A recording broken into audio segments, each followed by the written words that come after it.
The Forever Purge is the 5th film of the Purge franchise. Now, going into this movie, I did not watch the one that came before it, the first Purge. I haven't watched it yet. I usually don't watch sequels without watching the ones that come before it, but that's a prequel. Speaking from the heart, I'm going to be honest, I don't like any of the Purge films. I mean, it's a great concept for a horror thriller. I mean, the first one was pretty cool. I mean, it was an original horror dystopian sci-fi with a pretty good cast, but the movie itself was like okay. It has some cool kills. The second movie is the same, you know, it's got a couple cool cast members. Story's not 100% there, but there's lots of killing, lots of scary stuff, people shouting and waving guns. And then the third one sort of ended everything until they tried to milk the series. So our main character is Adela and Juan. They are escaping Mexico for some reason, and they illegally crossed the border. However, they are able to find refuge with a ranching family, the Dillons. The patriarch of the family is very sympathetic with them. He doesn't care that they're Mexican. They're paid well under the table with cash. However, the ranchman's son doesn't quite like Juan. He's a bit of a racist. He's got a pregnant wife.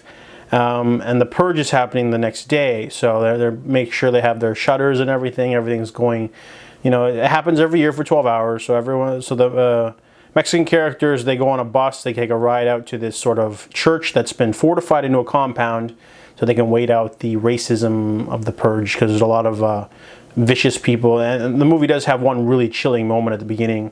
And then the next morning when everything's supposed to go back to normal, it doesn't, because all of the people that are like to suit up in scary outfits and shoot at people decide that they want to make a everlasting purge, a forever purge, to be specific. So people with a grudge against the family go after them, and it turns into a vicious free-for-all with everyone with a gun and a mask. Total chaos, riots in every city. The police can't handle the demand to subdue all of the purgers. So now it's like a total war zone movie, and I think that's where the movie's sort of tone takes off. It's too ambitious for its own good. I mean, the movie does wear its theme on its sleeve of the whole, you know, racism thing. We need to be better, things like that. You know, they make the one character, the ranchman's son, like a diet racist. You know, he's like, I'm not racist, but I just think people should stick to their own. You know, and it's kind of like it wants to have its cake and eat it too. But you know, it has to still be a solid horror movie, or in this case, it's more of an action movie.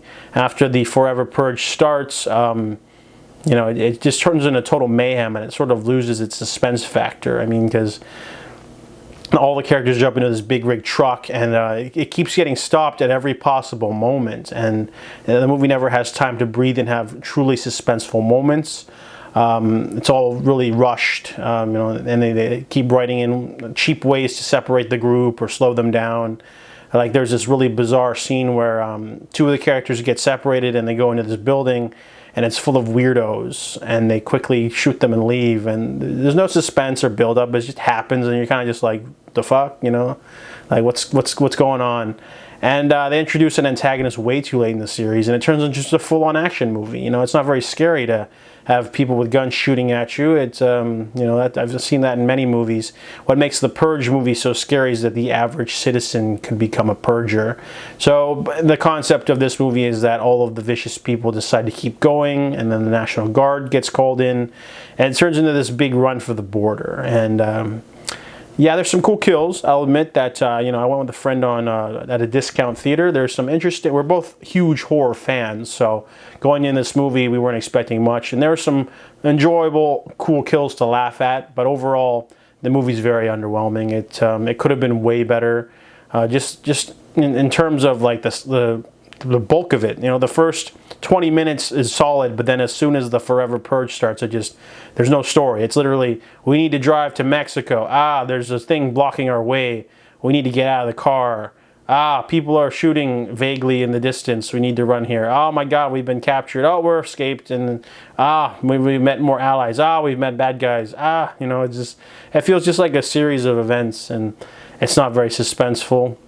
And you know, I mean, like the action sequences are decent, but you know, you're kind of expecting a horror film. You're not getting that.